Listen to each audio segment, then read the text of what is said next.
Long ago, in the ancient times of Egypt, the great and mighty Ra ruled over the world of man. He was a wise and powerful god, who could use his words to speak things into being. He saw into the future and knew that one day, the goddess Nu, who represented the very sky, would give birth to children. One of those children would rule the earth instead of him.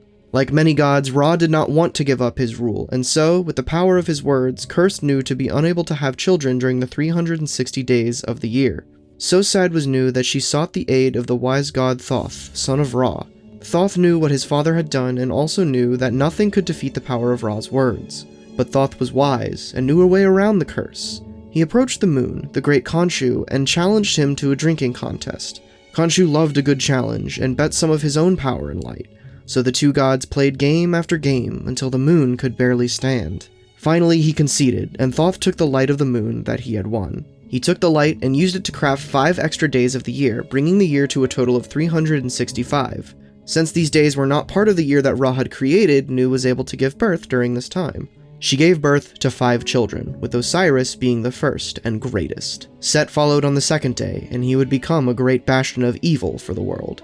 Isis was next, who would be the most clever and wise of the children. Finally, Nephthys was born on the 5th day. As the children grew, it came to be understood that a god may marry only another god.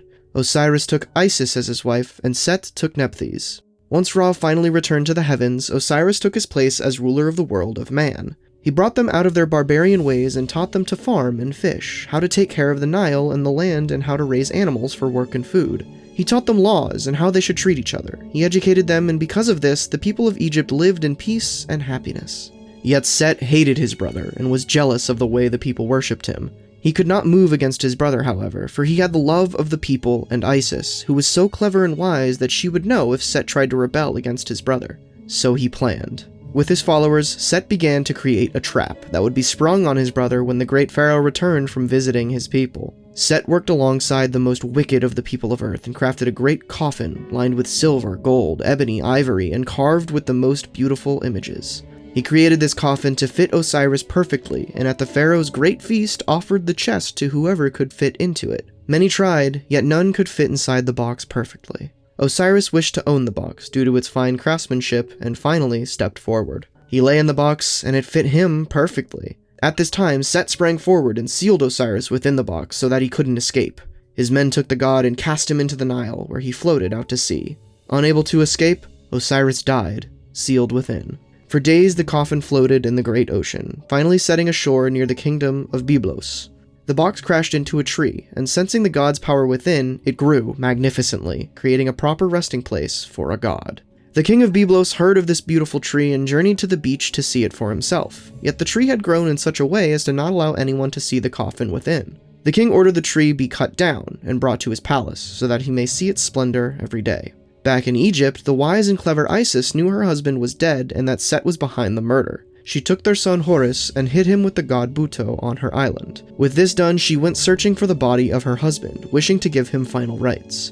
She searched the land, learning of the great tree of the children who played by the ocean. She discovered the palace from the women who washed their clothes by the water, and finally she found her husband's coffin within. She returned to Egypt, hiding Osiris within the marshes while she searched for Horus. But Set was out hunting, and found his brother once again. Filled with anger, he pulled the body from the coffin and tore it into many pieces and scattered them throughout the lands of Egypt. Isis, now aided by Nephthys and her son Anubis, searched for Osiris again. The gods recovered the pieces of Osiris, and finally, Isis performed the final rites, and the great god could pass into the underworld.